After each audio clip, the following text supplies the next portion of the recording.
We've been discussing linear equations, and in this video I'm going to show you a particularly important form that we can put a linear equation into, and that's called slope-intercept form. It's any linear equation that has the form y is equal to m times x plus b. Y is equal to mx plus b. And I want to make a few important points here. X and y are the variables. They can change. But m and b are constants. So any particular line will have particular values of m plus b. But x and y are variables. So here are some examples of lines in y equals mx plus b form. Y equals 3x plus 2. In this case, 3 is m and 2 is b. Y equals negative 2x minus 5. In this case, negative 2 is m and negative 5 is b.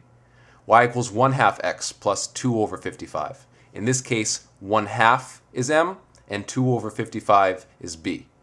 So x and y can vary, but m and b have particular values in different equations. And it's really useful to have those particular values because m is going to be the slope of the line and b is going to be the y-intercept of the line. And this means that slope-intercept form is really useful because it provides us right off the bat, just by looking at the equation, with a lot of essential information about the line.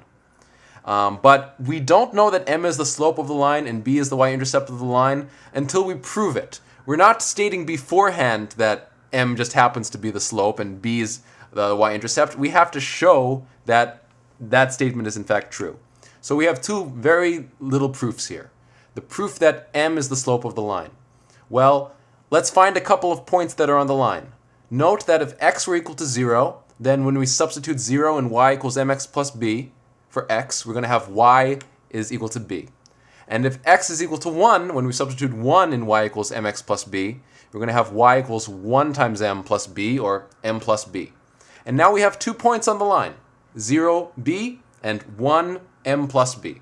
And when we know 2 points, we could use the equation of a slope to figure out what it is. So y2 minus y1 over x2 minus x1 equal to m plus b minus b over 1 minus 0. And that simplifies to m, proving that m is the slope of the line. And lastly, a proof that b is the y-intercept of the line. But we've already even done that. If x is equal to 0, then y is equal to b. And so the 0b is the y-intercept. Remember, the y-intercept is every point where the graph hits the y-axis, which is the same as saying every point where x is equal to 0.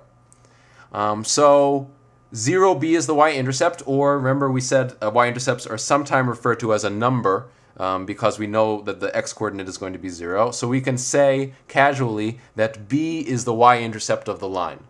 And so we proved that m is the slope of the line, b is the y-intercept of the line, and in my opinion, slope-intercept form, y equals mx plus b, is the best way to remember what a line is. And it's useful whenever you have a line in a different form for you try to make it into y equals mx plus b.